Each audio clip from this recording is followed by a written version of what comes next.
वहीं पहली बार सांसद बनी प्रियंका गांधी वाड्रा एक बार फिर सुर्खियों में, और इस बार सुर्खियों में बयानों की वजह से नहीं बल्कि उनके एक बैग की वजह से है। बैग पर फिलिस्तीन की आजादी का नारा था। बैग पर चिन्हों का संदेश साफ था कि फिलिस्तीन को सपोर्ट और इजराइल का विरोध।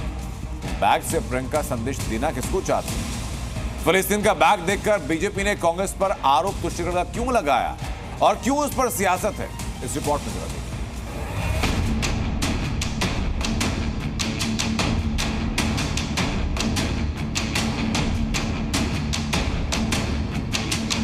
प्रियंका गांधी एक बार फिर सुर्खियों में हैं। इस बार किसी बयान की वजह से नहीं बल्कि एक बैग की वजह से, जिस पर लिखा है फिलिस्तीन आजाद होगा।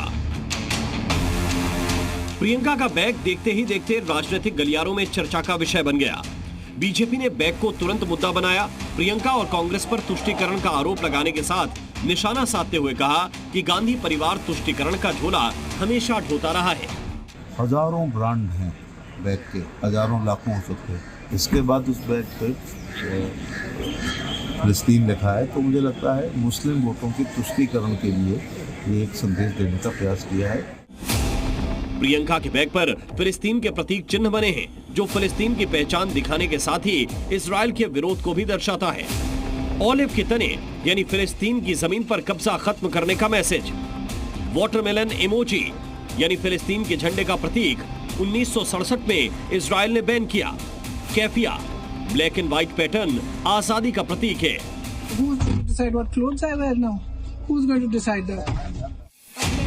प्रियंका ने हाल ही में संसद में डेब्यू किया है, मगर उनका बैग पहले दिन से सुर्खियां बटोर रहा है। इससे पहले प्रियंका गांधी संसद में अडानी की तस्वीर वाला बैग लाकर चर्चा में आ चुकी हैं। लेकिन फिलिस्तीन के नाम पर सुर्खियां बटोरना प्रियंका को भारी पड़ रहा है, क्योंकि प्रियंका वायनाड से सांसद है। वायनाड सीट भी मुस्लिम बहुल सीट है। केरल में मुस्लिम आबादी ज्यादा है। वहां से कई बार फिलिस्तीन के समर्थन में जुलूस और रैलियां निकल चुकी हैं।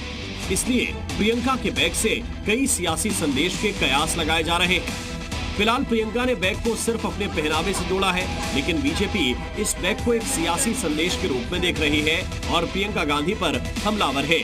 ब्यूरो रिपोर्ट, ज़ी मीडिया।